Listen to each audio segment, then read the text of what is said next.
နောင်ကာလ၌ချစ်ချင်းမြတ်တာခေါင်းပါမယ်တဲ့လူတွေဟာကိုအကျိုးအတွက်ပဲအလုပ်လုပ်ကြမယ်လို့နှုတ်ကပတ်တော်အဖြစ်သိရပါတယ်လူတွေမှာနှလုံးသားမရှိတော့ဘူးဒါပေမဲ့ယေရှုခရစ်တော်ဘုရားကဘာပြောလဲဆိုရင်နောက်ဆုံးသူပညတ်10ကျမ်းထဲကနေကျွန်တော်တို့ကို2ကျမ်းထဲနဲ့အချုပ်ပေးလိုက်တဲ့အရာမှာငါမအပအခြားသောဘုရားကိုမကိုးကွယ်နဲ့ရုပ်ထုဆင်းထုကိုဖို့မလုံးနဲ့ဝမပြုဝမချနဲ့ဆိုပြီးတော့ပညတ်တရားပေးခဲ့ပါတယ်ဒါကိုကျွန်တော်တို့လူတိုင်းသိပါတယ်နံပါတ်2အချက်အနေနဲ့ပါပြီးလဲဆိုရင်ကိုနဲ့ဆက်ဆိုင်သောသူကိုနဲ့အမျှချစ်လို့ဒါဆိုရင်ကျွန်တော်တို့နဲ့ဆက်ဆိုင်တာကကျွန်တော်တို့တငယ်ချင်းတွေလား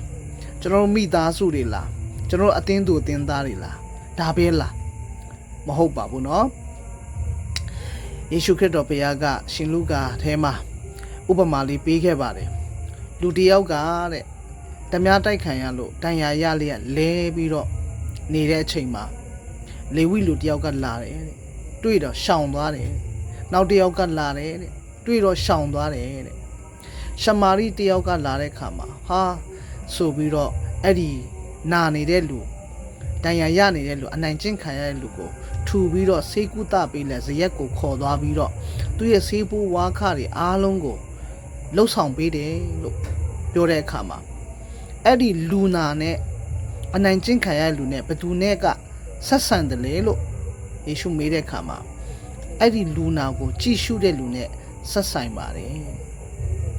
ဒါကြောင့်မလို့ကျွန်တော်တို့ယုံကြည်သူတွေကရောချစ်ချင်းမေတ္တာကိုအပြည့်အဝပြသရမယ့်သူတွေဖြစ်ပါတယ်ဒုက္ခရောက်တဲ့သူတွေကိုကျွန်တော်တို့ကရှောင်ပယ်ပိုင်ခွင့်မရှိပါဘူးကျွန်တော်တို့ကချစ်ရမှာဖြစ်ပါတယ်အတတ်နိုင်ဆုံးဖေးကူရမှာဖြစ်ပါတယ်ပြီးရင်ကျွန်တော်တို့ဟာမမြဲသောစီးစိမ်ကိုအသုံးပြုပြီးတော့မြဲသောစီးစိမ်ကိုဝယ်ယူနေတာဖြစ်ပါတယ်လောကမှာကျွန်တော်တို့ကခဏပဲနေထိုင်ကြတာဖြစ်ပါတယ်ဒါပေမဲ့ကောင်းကင်နိုင်ငံရောက်တဲ့အခါမှာကျွန်တော်တို့ကိုလာကြိုတဲ့လူရှိအောင်လို့ကျွန်တော်တို့ကမမြဲသောစီးစိမ်ကိုအသုံးပြုလျက်မယုံကြည်သေးသောသူတွေအတွက်ဧဝံဂေလိတရားမှာတော်၎င်းကျွန်တော်တို့ကကြိုးစားအားထုတ်ဖို့လိုသလို